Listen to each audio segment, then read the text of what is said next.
mga kamimis, maaga kami nagsara kasi nasira yung tent ni Bagat. Puntahan namin doon sa school, nasira yung tent niya. Ayan o, sarado pa si Mike. Inagahan muna namin.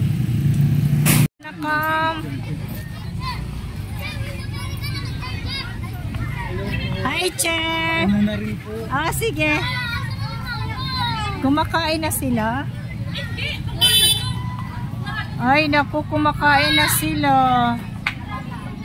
Kamusta na yung anak mo ha? Nasaan na?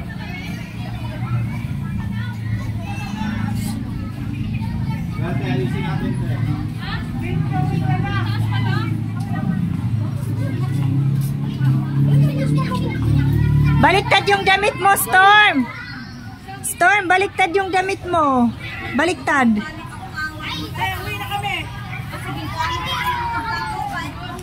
Tapos na pala ang program.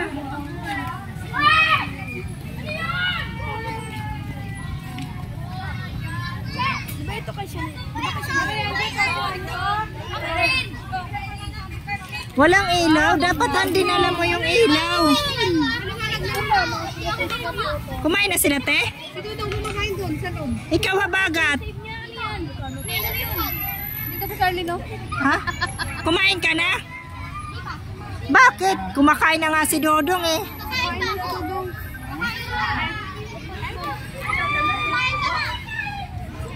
No. Ah.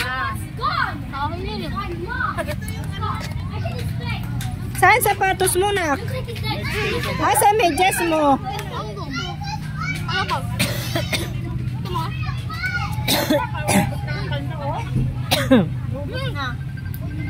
May nakabag. Kayo dyan, tagalawa? Bagat sila ni Dodong.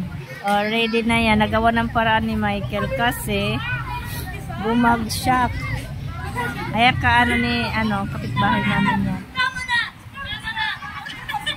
Ayan ang kanilang tulugan. May electric pan sila dito. Okay lang, katabi naman niya si Ate Arlene. Dito sila ni Ono. Te, okay na. Okay na yan, Dok. Inaano ko ba pumapasok ng mga yung mga lumilipad? Tipaklong ba yun? Isarado ko yun. Akin na ako magpili. Kasi iwanan ko yung bag. Isarado ko na. Kumain ka na, Dong? Si Bagat kumakain pa.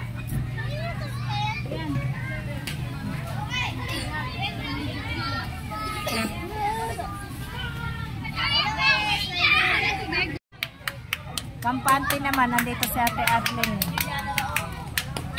Pero andito yung tent nila Dagat sa kabila. Dito si Ate Arlene matutulog kasama ni Ono. Uy, alam! Ayan, iwan ko na siya dyan.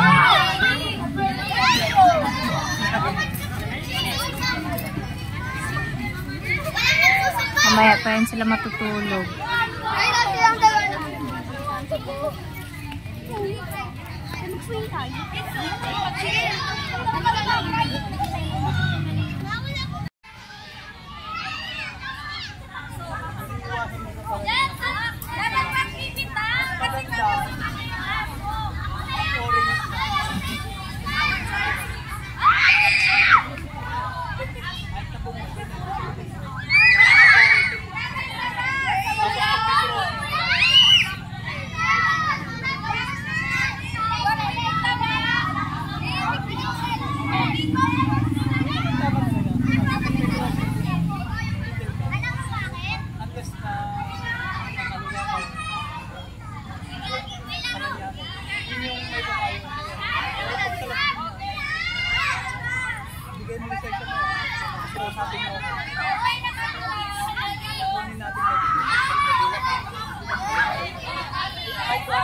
ate? Natapos na? Alas 10 na eh. Baka kayo ay mga ano Pinag-uubo na. Habagat? Dito bagat, dito. Ano, halika na. Uy, bitawan mo na yan. Halika na. Dali na, maglagay na ng occlusion. Uy, ano yan ha? Mera? Dali na. Labas. Marumi ka na naman? Dito. Asa na si ano? Si Dudong ayun. Kaya uwi na kami ha, kay gabi na. Guys, tulog na kayo ha. Uwi na rin kami. Oo, Terlen, kay magagalit na si Teacher Elena.